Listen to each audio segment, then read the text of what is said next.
உறவுல நம்ம இருந்தோம்னா நம்ம என்ன கேட்டாலும் ஆண்டவர் என்ன செய்வாரு? தருவார். கண்ணை முடிக்கங்க.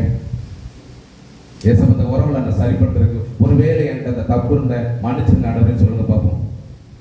ஒருவேளை நான் சரியா கோயிலுக்கு வரல ஆண்டவரே என்னை மன்னிச்சுக்கங்க. சரியா நான் வேதம் வாசிக்கல என்னை மன்னிச்சுக்கங்க. சரியா நான் ஜெபம் பண்ணல மன்னிச்சுக்கங்க. சரியா நான் ஊழியம் செய்யல என்னை மன்னிச்சுக்கங்க. இன்னைக்கு என் உறவு என்ன செய்யணும்? சரியாக்கிருங்க ஆண்டவரே. நான் உங்கள்கிட்ட டெய்லி பேசணும், என் தேவையெல்லாம் சந்திக்கணும். எங்க திருச்சபையில் அடுத்த வருஷம் என்ன செய்யணும்? இப்ப இருந்தா ஜெபம் பண்ணுங்க. நிறைய பிள்ளைகளை தாங்க, நிறைய பிள்ளைகளை தாங்க ஏசப்பங்களுக்கு கேளுங்க. நீங்க கேட்டீங்கன்னா தருவாங்க. நீங்க சும்மா இருந்தீங்கன்னா தர மாட்டாங்க. நீங்க கேளுங்க. என்னுடைய வாழ்க்கையில எல்லாத்தையும் நான் ஏசப்பட தான் கேட்பேன். இதுவரைக்கும் ஏசப்ப எனக்கு குறை வச்சதே இல்லை. எந்த குறையும் நான் வச்சதே கிடையாது. ஆனது என்னை நல்லா வச்சிருக்கிறாங்க. என் பிள்ளை மிஷினரியா இருக்கணும்னு நினைச்சேன். என் பையன் ஜார்க்கண்ட்ல மிஷினரியா இருக்கான். நாளைக்கு தான் கிளம்புறான் ஊரை விட்டு.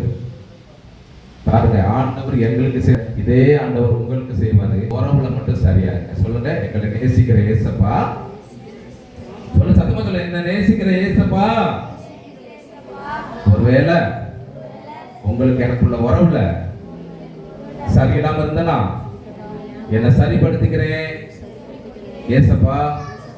நான் கேட்கறதெல்லாம் தந்து உங்க பிள்ளையா என்னைய இந்த நாள்ல ஏற்றுக்கொள்ளுங்க.